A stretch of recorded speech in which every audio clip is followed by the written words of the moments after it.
Hi friends, welcome back to my channel enulagamenveedu. நிறைய பேர் வந்து பாத்தீங்கன்னா நம்மளோட சேனல்ல vlog style videos நல்லா இன்ட்ரஸ்டிங்கா இருக்கு. சோ அதே கண்டினியூ பண்ணுங்கன்னு சொல்லி கேட்டிருந்தீங்க. அதே மாதிரி நம்ம friend ஒரு sister ஒருத்தவங்க வந்து Sunday vlog கேட்டிருந்தாங்க. சோ அவங்களுக்காக இன்னைக்கு நாள் ஃபுல்லா நான் என்ன பண்றேனோ அத வந்து இந்த vlogல ஷேர் பண்ணிக்க போறேன். வாங்க வீடியோக்குள்ள போகலாம். ரொம்பவே ஈஸியா நீங்களும் வீட்ல இருந்தபடியே செம்மையா சம்பாதிக்கணுமா? அப்ப டிஸ்கிரிப்ஷன்ல இருக்கக்கூடிய Meesho ரீசெல்லிங் ஆப்போட லிங்கை கிளிக் பண்ணி இன்ஸ்டால் பண்ணிக்கோங்க. இதுக்கு நீங்க ₹1 கூட முதலீடு செய்ய வேண்டிய அவசியமே இல்ல. Meesho ரீசெல்லிங் ஆப்பை பத்தி முழு விவரம் நீங்க தெரிஞ்சுக்கணும் அப்படின்னு ஆசைப்பட்டீங்கன்னா இப்போ நான் கார்ட்ல கொடுக்கக்கூடிய வீடியோக்கான லிங்கை கிளிக் பண்ணி வீடியோவை செக் பண்ணி பாருங்க. ஃபுல் டீடைல்ஸ் நான் வந்து ஷேர் பண்ணிருக்கேன். இந்த ஆப் வந்து ட்ரஸ்டபிளா அப்படின்னு கேட்டீங்கன்னா நானுமே அதை சம்பாதிக்கிறேன். ஸோ 100% வந்து ட்ரஸ்டபிள் தான். ஸோ வீடியோல நான் ஃபுல் டீடைல்ஸ் சொல்லியிருக்கேன். மறக்காம வீடியோவை கிளிக் பண்ணி செக் பண்ணிக்கோங்க. இப்போது டைம் வந்து பார்த்தீங்கன்னா 9 o'clock ஆகிட்டுருக்கு. இன்றைக்கி டீ காஃபிலாம் போடலை, ஏன்னா எழுந்ததே லேட்டு தானே. ஸோ அதனால் டேரெக்டாக பிரேக்ஃபாஸ்ட்டுக்கே போயிடலான்ட்டு சப்பாத்தி ரெடி பண்ணிட்டேன். இது வந்து பார்த்திங்கன்னா நேற்று நைட்டுக்கு நாங்கள் சப்பாத்தி மாவு வந்து பிசைஞ்சது பேலன்ஸ் இருந்தது. ஸோ அதில் வந்து சப்பாத்தி காலில் ரெடி பண்ணிவிட்டு அதுக்கு வந்து பார்த்திங்கன்னா குருமா இதுக்கு 2 சப்பாத்திக்காக தனியாக ரெடி பண்ணிக்கிட்டுன்னு சொல்லிட்டு சால்டட் பட்டரே வச்சு வந்து சாப்பிட்ற போகிறோம். ஸோ அதுக்கிட்ட வந்து பார்த்திங்கன்னா ஆப்பிள் ஜூஸ் ரெடி பண்ணியிருக்கேன். ஸோ இதுதான் சிம்பிளான பிரேக்ஃபாஸ்ட். ஸோ நான் சாப்பிட்டு முடிச்சுட்டு அதுக்கப்புறமா நாளைக்கு வந்து பார்த்திங்கன்னா விநாயகர் சதுர்த்தி. ஸோ அதனால் வீடெல்லாம் க்ளீன் பண்ணணும், கொஞ்சம் க்ளீனிங் ஒர்க் இருக்குது, ப்ரிப்ரேஷன்லாம் பண்ண வேண்டியது இருக்குது. ஸோ அதெல்லாம் இன்றைக்கி பண்ண போகிறேன். ஸோ வாங்க அது சாப்பிட்டு முடிச்சுட்டு நான் vlog கண்டினியூ பண்ணுறேன். பிரேக்ஃபாஸ்ட் முடிச்சுட்டு இப்போ வெசல்ஸ் எல்லாத்தையுமே வந்து வாஷ் பண்ணி வச்சுட்டேன். கவுண்டர் டாப்பையும் வந்து பார்த்திங்கன்னா நல்லா தொடச்சி விட்டுட்டேன். நேற்று நைட்டு வந்து பார்த்திங்கன்னா இன்றைக்கி சண்டே அப்படின்றனால கொஞ்சம் சோம்பேறி ஆகி வெசல்ஸ்லாம் வந்து வாஷ் பண்ணாமல் வச்சுருந்தேன். ஸோ அதையும் இப்போ தான் வாஷ் பண்ணேன். ஸோ கிச்சன் வந்து க்ளீன் ஆகிடுச்சு. இதுக்கப்புறமா நம்ம லன்ச் ரெடி பண்ணுற டைமுக்கு கிச்சனுக்கு வந்தால் போதும். இன்றைக்கி க்ளீனிங் ஒர்க் இருக்குதுன்னு முன்னாடியே சொன்னால. ஸோ வந்து ஸ்டார்டிங் இப்போ காலையிலே வந்து பார்த்திங்கன்னா துணி துவைக்கிறதுக்கு வந்து போட்டுட்டேன். ஸோ ஓடிட்டுருக்கு வாஷிங் மிஷின். ஸோ அது பாட்டுக்கு ஓடிட்டோம். நம்ம அதுக்குள்ளே வந்து ஃபஸ்ட்டு பார்த்திங்கன்னா இன்றைக்கி லிவிங் ரூமை தான் மெயினாக நான் க்ளீன் பண்ணணும். ஸோ மேலே சீலிங் ஃபுல்லாக டஸ்ட்லாம் அடித்து விட்டு ஃபேன்லாம் துடைச்சிட்டு அதுக்கப்புறம் ஷெல்ஃப்லாம் க்ளீன் பண்ணி பூஜா செல்ஃபில் இருக்கக்கூடிய அந்த திங்ஸ் எல்லாத்தையுமே நல்லா வாஷ் பண்ணி எல்லாமே இன்றைக்கி தான் பண்ணணும். ஸோ அப்படியே ஒவ்வொன்றா நான் பண்ண ஆரம்பிக்கிறேன். இப்போது க்ளீனிங்க்கு நான் யூஸ் பண்ணக்கூடிய ப்ராடக்ட்ஸ் எல்லாத்தையுமே கொண்டு வந்து இந்த இடத்துல வச்சுட்டேன். ஸோ ஃபஸ்ட்டு வந்து லிவிங் ரூம் தான் க்ளீன் பண்ண போகிறேன். க்ளீன் பண்ணுறதுக்கு முன்னாடி என்னெல்லாம் வந்து ஓப்பனாக வெளியில் இருக்கோ அது எல்லாத்தையுமே வந்து ஃபஸ்ட் நம்ம இப்போ ஓப்பன் ஷெல்ஃபாக இருந்தது அப்படின்னா நம்ம நல்லா க்ளோஸ் பண்ணி விட்டுறணும் ஷெல்ஃபெல்லாம். அண்ட் தென் வந்து பார்த்தீங்கன்னா இப்போ எனக்கு நான் லிவிங் ரூமில் ஒரு ஸ்டாண்ட் வச்சுருக்கேன். ஸோ இது இந்த இடத்துல வச்சேன் அப்படின்னா சீலிங்கில் டஸ்ட் அடிக்கிறப்ப எல்லா டஸ்ட்டும் வந்து இது மேலே விழுந்துடும். அப்புறம் இந்த ட்ராலி க்ளீன் பண்ணுற டைமில் ரொம்ப கஷ்டமாயிடும். ஸோ அதை வந்து ஃபஸ்ட்டு இந்த இடத்துலேருந்து எடுத்துகிட்டு போயிட்டு வேறு இடத்துல வச்சுட்டு இல்லை பெட்ரூமில் கொண்டு போய் வச்சுட்டு வந்து தான் அதுக்கப்புறம் க்ளீன் பண்ணுறதை வந்து ஸ்டார்ட் பண்ணணும். இது வந்து ட்ராலியாக இருக்கிறதுனால வந்து பாருங்கள் எனக்கு ரொம்பவே ஈஸியாக இருக்குது. ஒரு இடத்துலேருந்து ஒரு இடத்துக்கு டக்கு நம்ம மூவ் பண்ணி கொண்டு போய் வச்சுட்டு வந்துடலாம். இதே நான் டேபிள் மாதிரி வச்சு அரேஞ்ச் பண்ணியிருந்தேன் அப்படின்னா இதை நம்ம ஒவ்வொரு பொருளாக எடுத்துகிட்டு போய் பெட்ரூமில் வச்சுட்டு வந்து அதுக்கப்புறம் க்ளீன் பண்ணுற மாதிரி ஆயிருக்கும். ட்ராலிங்கிறதுனால சரி கடைசியாக வந்து நம்ம டஸ்ட்டு மட்டும் தட்டி அப்படியே எடுத்து வந்து லிவிங் ரூமில் வச்சிட வேண்டியது தான். ஸோ நான் அப்படியே கொண்டு போய் ஒரு ஓரமாக வச்சிடுறேன். பாப்பாவும் ஹஸ்பண்டும் வந்து பார்த்திங்கன்னா இப்போ பெட்ரூமில் இருக்காங்க. வீடு க்ளீன் பண்ணுறப்ப வந்து பார்த்திங்கன்னா பாப்பா மட்டும் தனியாக இருந்தால் கூட நான் வந்து சமாளிச்சுடுவேன். ஒரு இடத்துல உட்காந்து ஏதாவது விளையாடுமான்னு சொன்னால் விளையாண்டுட்டுருப்பேன். நான் பாட்டுக்கு க்ளீன் பண்ணிவிடுவேன் ஈஸியாக. அதுவே என்னோடய ஹஸ்பண்டும் கூட இருந்தாலும் வச்சுக்கோங்க, மேடம் வந்து ஒரே ஆட்டம் ஆடிட்டு இங்கிட்டு ஓடிட்டுருப்பா. ஸோ டஸ்ட்லாம் மேலே தான் விழுன்னு சொல்லிவிட்டு அவங்க 2 பேரையும் ரூமில் விட்டுட்டேன். ஃபஸ்ட்டு க்ளீனிங்கில் வந்து பார்த்திங்கன்னா மேலே சீலிங்லேருந்து நம்ம க்ளீன் பண்ண ஆரம்பித்தோன்னா டஸ்ட்டு எல்லாம் கீழே வந்துடும். ஸோ ஃபைனலாக நம்ம தரையில் ஃப்ளோரில் ஏதாவது இருந்தது அப்படின்னா அதை வந்து கூட்டி விட்டு அப்படியே தொடச்சி விட்டுட்டோம் அப்படின்னா நீட்டாகிடும். ஸோ ஃபஸ்ட்டு நான் வந்து ஒட்டடை குச்சி வச்சு ஃபுல்லாக எல்லாத்தையும் அடிச்சு விட்டேன். அதுக்கு அடுத்து தான் வந்து பார்த்திங்கன்னா சீலிங் க்ளீன் பண்ணுற டைமில் வந்து பார்த்திங்கன்னா ஃபேனுமே வந்து நம்ம மந்த்லி ஒன்ஸ் கண்டிப்பாக க்ளீன் பண்ணிடணும். நிறைய டஸ்ட்டு வந்து அப்படியே ஃபேன் மேலே வந்து படிஞ்சு போயிருந்தது. ஸோ டஸ்ட்டை வச்சு க்ளீன் பண்ணிவிட்டு அதுக்கப்புறமா ஒரு க்ளீனிங் கிளாத்தை வெட் பண்ணிவிட்டு இப்போ தொடச்சி விட்டுற போகிறேன். ஃபேன் க்ளீன் பண்ணுறப்ப டஸ்ட்டு வந்து உங்களுக்கு கீழே விழாமல் இருக்கணும் அப்படின்னா நீங்கள் வந்து பழைய ஓல்டு பில்லோ கவர் ஏதாவது இருந்தது அப்படின்னா அதை வந்து யூஸ் பண்ணி நீங்கள் க்ளீன் பண்ணிக்கலாம். அதை வந்து உள்ளே விட்டு அப்படியே வந்து நீங்கள் தொடச்சி எடுத்துட்டிங்க அப்படின்னா எல்லாமே அந்த கவருக்குள்ளேயே போயிடும். நான் வந்து இன்றைக்கி ஃப்ளோர் எப்படினாலும் தொடச்சி தான் விட போகிறதுனால அப்படியே டேரெக்டாக ஒரு துணி மட்டும் வச்சு தொடச்சி விடுறேன். டஸ்ட்டு கீழே விழுந்தாலும் பரவாயில்ல அப்படின்ட்டு. இப்போ வந்து ஃபுல்லாக சீலிங் ஃபுல்லாக க்ளீன் பண்ணிவிட்டு ஃபேன்லாம் தொடச்சிட்டு அண்ட் தென் வந்து பார்த்திங்கன்னா டிவியுமே நல்லா அந்த பேக் சைடு இருந்த டஸ்ட்லாம் அடித்து விட்டு தொடச்சிட்டேன். ஸோ இந்த சைடு ஃபுல்லாக வந்து பார்த்திங்கன்னா மேக்ஸிமம் ஒர்க் கம்ப்ளீட் ஆகிடுச்சு. இதுக்கப்புறமா நம்ம ஷெல்ஃப் வந்து பூஜா ஷெல்ஃப் வந்து க்ளீன் பண்ணணும். அண்ட் தென் இங்கே வந்து நான் கிராக்கர் யூனிட் மாதிரி செட் பண்ணியிருக்கேன்ல, இதில் வந்து பார்த்திங்கன்னா நான் அந்த வெசல்ஸ் எல்லாத்தையும் வாஷ் பண்ண போகிறதில்ல. ஏன்னா இப்போ தான் ரீசெண்டாக எல்லாமே வாஷ் பண்ணி அடுக்கி வச்சது. சும்மா தொடச்சி மட்டும் விட்டுட்டு டஸ்ட்லாம் அடித்து விட்டுட்டு அப்படியே வந்து க்ளோஸ் பண்ணிட போகிறேன். ஸோ அடுத்து அதை தான் பண்ண போகிறேன். வாங்க. ஷெல்ஃப் க்ளீன் பண்ணுறப்பே வந்து பார்த்திங்கன்னா டாப்லேருந்து மேல் ஷெல்ஃப்லேருந்து நம்ம அப்படியே டஸ்ட்லாம் அடித்து விட்டுட்டே வர வேண்டியது தான். ஒவ்வொரு ஷெல்ஃபாக நம்ம திங்ஸ்லாம் எடுத்து வச்சு நல்லா டஸ்ட்லாம் அடித்து தொடச்சிட்டு அப்படியே க்ளீன் பண்ணலாம். இல்லை மொத்தமாக எல்லா ஷெல்ஃபில் இருக்க எல்லா திங்ஸுமே எடுத்து நம்ம கீழே வச்சுட்டு அதுக்கப்புறமா நம்ம வந்து டஸ்ட்லாம் அடித்து விட்டு க்ளீன் பண்ணி தொடச்சி எடுத்து வைக்கிறதுனால வச்சுக்கலாம். நான் வந்து பார்த்திங்கன்னா இப்போ மேலேருந்து எல்லாத்தையுமே டஸ்ட் அடித்து அந்த லைனர் எல்லாத்தையுமே தொடச்சி அப்படியே வந்து ஷெல்ஃப்லேயே போட்டுகிட்டே வந்துட்டேன். திங்ஸை மட்டும் எடுத்து இப்போ நான் இங்கே டைனிங் டேபிள் மேலே வச்சுருக்கேன். நான் என்ன பண்ணியிருப்பேன்னு பார்த்திங்கன்னா எல்லா சாமி ஃபோட்டோ மேலேயும் வந்து கிளிங் ரேப் சுற்றிருப்பேன். ஸோ அதனால் டஸ்ட்டு எல்லாமே வந்து பார்த்திங்கன்னா கிளிங் ரேப் மேலே அப்படியே படிஞ்சு போயிருக்கு. ஸோ நம்ம இந்த டைம் வந்து பார்த்திங்கன்னா எதுவுமே நம்ம ஃபோட்டோலாம் துடைக்கிற மாதிரி இருக்காது, அதுக்கப்புறம் டெக்கார் பீஸ்லாம் நம்ம துடைக்கிற மாதிரி இருக்காது.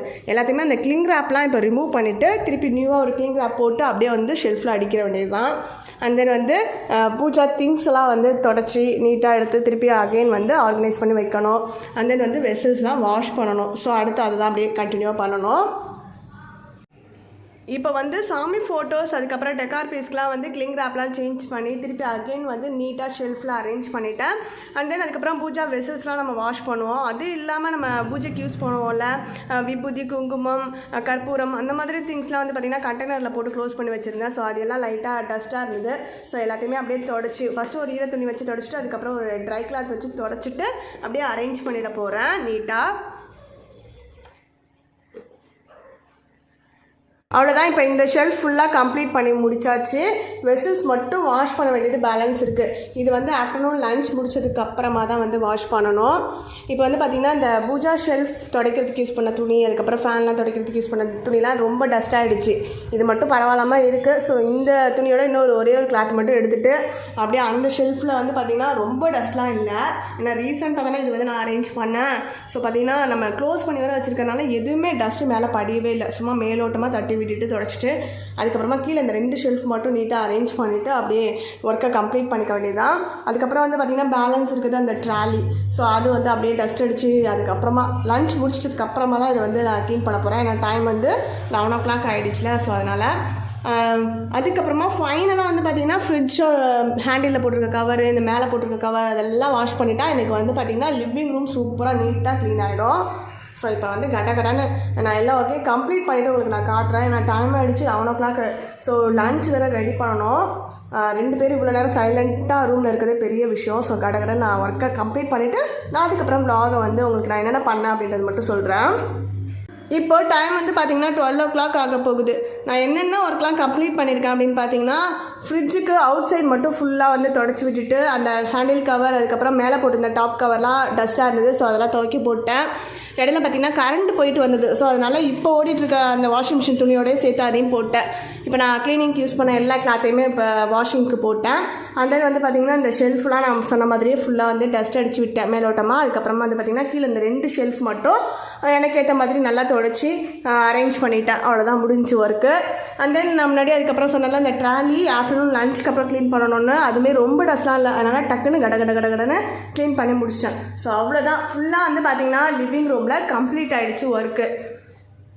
எப்படி இருக்குது அப்படின்றத ஒரு ஓவர்வியூ பாருங்கள். இந்த ஷெல்ஃப் ஃபஸ்ட்டு நான் க்ளீன் பண்ணேன். அண்ட் தென் வந்து பார்த்திங்கன்னா டைனிங் டேபிள் மேலே வச்சு க்ளீன் பண்ணனால டைனிங் டேபிள் லைட்டாக டஸ்ட்டாக இருந்தது. ஸோ எல்லாத்தையுமே நல்லா தொடச்சி விட்டேன். ஸோ ஃபுல்லாக க்ளீன் ஆகிடுச்சு. கரெக்டாக ஒரு 10 o'clock கிட்டே வந்து நான் ஸ்டார்ட் பண்ணேன். 12 o'clock வந்து பார்த்திங்கன்னா ஃபுல் லிவிங் ரூமும் க்ளீன் ஆகிடுச்சு. இது வந்து பார்த்திங்கன்னா கம்மியான திங்ஸ் இருக்கிறனால தான் என்னால் இந்த அளவுக்கு சீக்கிரமாக முடிக்க முடிஞ்சு. நிறைய திங்ஸ்லாம் இருந்தது அப்படின்னா கண்டிப்பாக நம்மளுக்கு 1 day ஃபுல்லாகிடும். ஸோ உங்கள் வீட்டில் நிறைய திங்ஸ் இருக்குது அப்படின்னா நீங்கள் செப்பரேட் பண்ணிக்கோங்க. ஒரு 2 நாளைக்கு பாதியாக எந்தெந்த ஷெல்ஃப் ஃபஸ்ட்டு க்ளீன் பண்ணணும் அப்படின்றதெல்லாம். இப்போ வாஷிங் மிஷினில் ட்ரெஸ்லாம் வந்து வாஷ் பண்ணிகிட்ருக்கு. ஸோ அது முடிச்சதுக்கப்புறமா அதை ட்ரை பண்ண எடுத்து போடணும். வீடு வந்து பார்த்திங்கன்னா ஃபுல்லாக கூட்டி விட்டேன். கிச்சன்லேயுமே வந்து பார்த்திங்கன்னா க்ளீனிங்லாம் முடிச்சுட்டு ஃபுல்லாக எல்லாத்தையுமே கூட்டி விட்டுட்டேன். இன்னும் அந்த பூஜா வெசல்ஸ் வந்து வாஷ் பண்ணலை. ஈவினிங் தான் வாஷ் பண்ணணும். கூட்டி விட்டுட்டு நான் இன்னும் துடைக்கல. ஏன்னு பார்த்தீங்கன்னா இன்றைக்கி லஞ்சுக்கு வந்து பார்த்திங்கன்னா பாப்பா டக்குன்னு சிக்கன் வேணும்ட்டா. சரி வீடு க்ளீன் பண்ணிவிட்டு சிக்கன் செஞ்சுட்டு அதுக்கப்புறம் திருப்பி வந்து நாளைக்கு விநாயகர் சதுர்த்திக்கு எப்படி வீடு துடைக்காமல் இருக்க முடியாதுன்னு சொல்லிட்டு நான் என்ன பண்ணிட்டேன், சாதம் வச்சுட்டு இப்போ சிக்கன் வாங்க போயிருக்காங்க ஹஸ்பண்ட். சரி வந்ததுக்கப்புறமா நம்ம சிக்கன் சமைச்சு முடிச்சுட்டு ஈவினிங் வந்து வீடு துடைச்சி விட்டுக்கலாம் அப்படின்னு சொல்லிட்டு அப்படியே விட்டுட்டேன். ரூமே வந்து பார்த்திங்கன்னா ஃபுல்லாக ஆல்ரெடி இப்போ லேட்டஸ்ட்டாக இப்போ கொஞ்சம் ஒரு 1 வீக் முன்னாடி தான் நான் க்ளீன் பண்ணேன் ஃபுல்லாக. ஸோ அதனால் நீட்டாக தான் இருக்குது. இன்னும் ஒரு 1 or 2 வீக்ஸ் அதுக்கப்புறம் தான் ரூம் ஃபுல்லாக டீப் க்ளீன் பண்ணணும். பாப்பா வந்து இங்கே தான் உட்காந்து விளையாண்டுட்டுருக்கா. அதான் சொல்லலை, என்னோடய ஹஸ்பண்ட் இல்லைன்னா அவள் சைலண்ட்டாக உட்காந்து விளையாண்டுட்டு மேடம் ஸ்நாக்ஸ் சாப்பிட்டுட்டு இருந்தாங்க இங்கே உட்காந்து. தேஷு என்ன பண்ணிகிட்ருக்கீங்க? ஸ்நாக்ஸா? அது சாப்பிட்டுட்டு சைலண்ட்டாக உட்காந்துருக்கா. நான் இப்போ தான் அந்த பெட்டெல்லாம் டக்குன்னு எங்கள் ஹஸ்பண்ட் போனதுக்கப்புறமா எல்லாத்தையும் நீட்டாக அரேஞ்ச் பண்ணி விட்டேன். ஸோ அவ்வளோதான், ஒர்க் எல்லாமே கம்ப்ளீட் ஆகிடுச்சு. ஸோ இதுக்கப்புறமா வந்து பார்த்திங்கன்னா க்ளீனிங் ஒர்க் அப்படின்றது இல்லை, வீடு துடைக்கிறது இருக்கும், வெசல்ஸ் வாஷ் பண்ணுறது இருக்கும். அது மட்டும் ஈவினிங் வச்சுட்டு லன்ச் முடிச்சுட்டு தான் அந்த ஒர்க்லாம் பண்ணணும். அதுக்கப்புறமா நாளைக்கு விநாயகர் சதுர்த்தி அப்படின்றதுனால வந்து பார்த்திங்கன்னா சில ப்ரிப்பரேஷன்லாம் பண்ணி வச்சுக்கலாம் நாளைக்கு சமைக்கிறதுக்கு தேவையான அதெல்லாம் அப்படின்னு நினச்சிட்டு இருக்கேன். திங்ஸ்லாம் வாங்கணும் அப்படின்றதும் சில இதெல்லாம் இருக்குது. ஸோ அதெல்லாம் ஈவினிங் தான் பண்ணணும். ஸோ அதெல்லாம் ஈவினிங் எடுக்க முடிஞ்சால் நான் உங்களுக்கு எடுத்து இந்த வ்ளாகை கண்டினியூ பண்ணுறேன், இல்லைனா இதோடய இந்த வ்ளாகை முடிச்சுக்கிறேன். பாப்பாவோட ஊஞ்சலை கழட்டி துவைக்க போட்டதுனால மேடம் வந்து கொஞ்சம் ஃபீலிங்கில் இதை பிடிச்சிக்கிட்டு சும்மா தொங்கிட்டு விளையாண்டுட்டு கிடக்குறா. தேஷு என்ன பண்ணுற? என்னது இது? எங்கே அதுலேருந்து துணி காணா போச்சா? விளையாடுறீங்களா? அதை பிடிச்சி தொங்கி விளையாடுறீங்களா? இது என்னமோ புதுசாக இப்போ கண்டுபிடிச்சி இதை வச்சுட்டு தொங்கிட்டு விளையாண்டுட்டுருக்காங்க மேடம். மார்னிங்லேருந்து நான் ஈவினிங் வரைக்கும் எடுக்கலாம் அப்படின்னு நினச்சேன். இப்போ க்ளீனிங் வரைக்கும் எடுத்ததே வந்து பார்த்திங்கன்னா வ்ளாக் லென்த் ஆகிடுச்சுன்னு நினைக்கிறேன். ஸோ அதனால் இதோடய நான் வ்ளாகை வந்து முடிச்சுக்கிறேன். இந்த வ்ளாகை இதுக்கப்புறமா ஏதாவது இன்றைக்கி இன்ட்ரெஸ்டிங்காக இருந்தது அப்படின்னா அதை வந்து நான் ஷூட் பண்ணிவிட்டு பார்ட் 2ல் வந்து நம்ம கண்டினியூ பண்ணலாம். இந்த வீடியோ கண்டிப்பாக உங்களுக்கு பிடிச்சிருக்குன்னு நினைக்கிறேன். பிடிச்சிருந்தால் லைக் பண்ணுங்கள், உங்கள் ஃப்ரெண்ட்ஸ் கூட ஷேர் பண்ணிக்கோங்க. அண்ட் வந்து பார்த்தீங்கன்னா நான் ஸ்டார்டிங்லேயே சொன்ன மாதிரியே மீஷோ ரீசெல்லிங் ஆப்போட லிங்க் வந்து டிஸ்கிரிப்ஷனில் இருக்குது. அதை கிளிக் பண்ணி இன்ஸ்டால் பண்ணி இப்போயே நீங்களும் வீட்டில் இருந்து ஈஸியாக சம்பாதிக்க ஸ்டார்ட் பண்ணிவிடுங்க. இதே மாதிரி இன்னும் நிறைய இன்ட்ரெஸ்டிங்கான வீடியோலாம் பார்க்கணுன்னு ஆசைப்பட்டீங்கன்னா சேனலை மறக்காமல் சப்ஸ்கிரைப் பண்ணி வச்சுக்கோங்க. சப்ஸ்கிரைப் பட்டனுக்கு பக்கத்துலேயே இருக்கக்கூடிய பெல் பட்டனையும் கிளிக் பண்ணிக்கிட்டீங்க அப்படின்னா அடுத்தடுத்து நான் வீடியோஸ் அப்லோட் பண்ணுறப்போ உங்களுக்கு நோட்டிஃபிகேஷன் வரும். மிஸ் பண்ணாமல் நம்மளோட வீடியோஸ் எல்லாத்தையும் கண்டினியூஸாக பார்க்கலாம். Thanks for watching my videos, friends. Bye. Take care.